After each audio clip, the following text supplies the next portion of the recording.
Hello, everyone, and welcome back. Today we are looking at the Sith War Droid Mark I model, which was utilized by the Sith Empire during the Great Galactic War. We get this droid from the old Knights of the Old Republic video game from back in the day.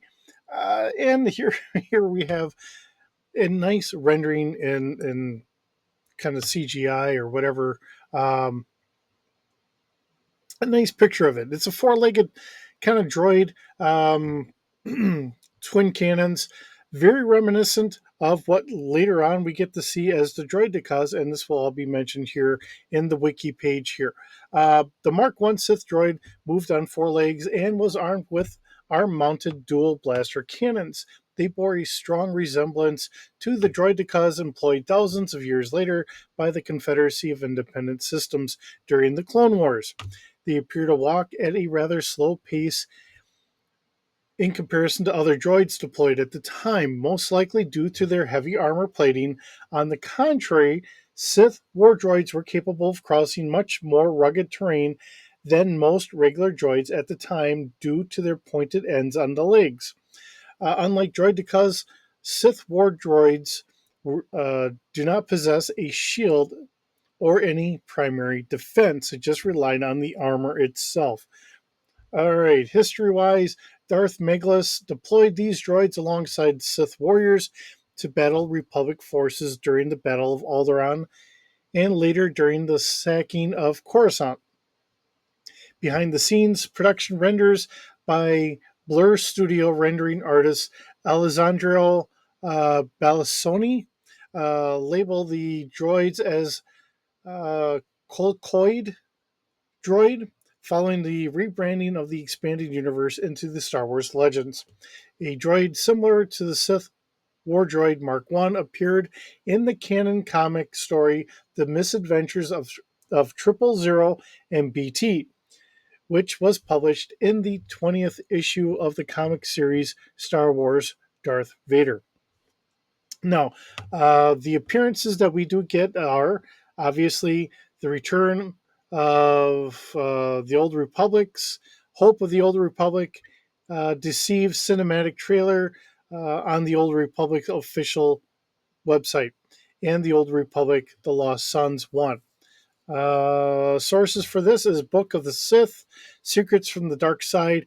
This is a Wizards of the Coast game, and their stats originally came from Wizards of the Coast because at this point of the whole franchising and who had what, West End Games kind of fell out of production essentially. They kind of went bankrupt and they went defunct. So that had left it all open, and Wizards of the Coast had bought up the rights and moved forward, which did give us two wonderful games to be able to play. And here's one of the key droids that we got to fight in that game. So, with that, let's get on over to our stats and see what we have in our books. Okay, so going from the book, we do have the Sith War Droid. This is starting off with a dexterity of 5D. The blaster and melee weapons is a 60. Knowledge is a 1D. Not the brightest droid in the world, but on the other hand, it has intimidation of 3D. Mainly because it does look a little bit on the imposing side. All right, mechanical is a 1D, perception 2D, and strength is a 3D. So it is stronger than our galactic standard with a brawling of 4D. So I'm going to guess, it's been a long time since I've played the game, so please bear with me on this one. Swinging those massive cannons around or even possibly trying to attack with one of the feet would probably do some significant damage and would be a good need to do your rolling roll. All right, and we also have a technical of 1D. Obviously, this is a war droid, not really something that's going to be trying to repair very many things. Okay, this is equipped with a BOY armor,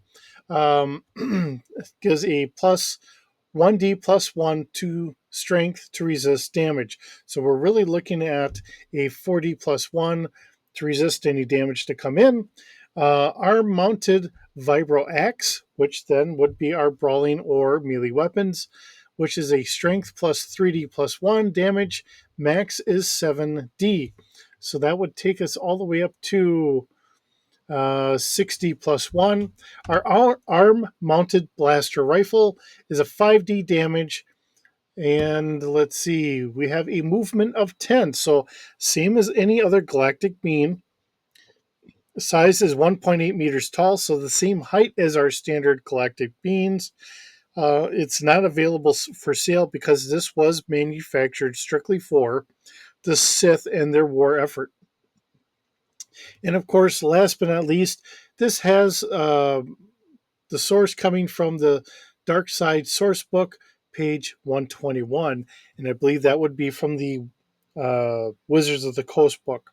Now, the nice thing when Wizards of the Coast had tried doing Star Wars, they ever so nicely blessed us with the ability to take anything from the D6 and try and transfer it over to the D20, hoping that people would jump over for the new content because we had gotten stuff from the Knights of the Old Republic as well as the prequel movies were coming out, and they were hoping to really capitalize off of that. The problem is a lot of us old timers really liked everything we had out of the D6, so everyone took everything from the D20 and just reversed it over to the D6. You know, the D20 was a good theory, but unfortunately, the way that they had done a couple things, it was a broken system. Oddly enough, if you have the old Knights of the Old Republic handbook that came with the game way back when, or if you can find a copy of it online, they actually fixed in there the problems that most people had with the D20 version of Star Wars. By adding an extra column in there for using your force abilities, much like any magic user or whatever else, that really kind of helped to fix the problem about using the force, because the way that they had originally done it was you had this many hit points and that stayed that same pool the entire length of your character. And then what kept growing on was action points, um, which was really nothing but all your hit points that would level up with you out of any other D20. Okay. And anytime you used a force ability or whatever else, you would have points come out from that. And likewise, if somebody got shot, then it would come off of that as well, unless it bypassed all of that and went directly into your base hit points. Many people did not really care for that way of doing things, and they really looked at it as they were taking damage for using the force. So that really kind of killed off a lot of interest for the game. And Wizards of the Coast tried to defend that and saying, well, it's not really you being hurt. It's just, say, like getting winded or something like that, something that you can recover. But that really didn't fly with a lot of the gamers at the time. So if you do find it, if you do find the old Wizards of the Coast D20 Star Wars, and like I said, if you find the book or a PDF or whatever, Knights of the Old Republic handbook that came with the game, you can kind of fix some of the game for Star Wars from what the Wizards of the Coast did. Me personally, I would just love to leave it right here in the D6 universe because it really does work a lot better in a lot more ways than what they had done. They did add in there changing out kyber crystals and stuff like that to try and help you do extra damage in different situations, which was nice for the game.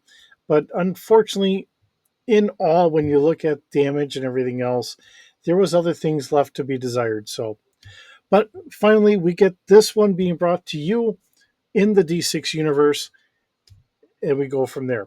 So with that being said, thank you so very much for joining me today. It's always wonderful having you here. I hope you're doing well, and I will see you in the next video.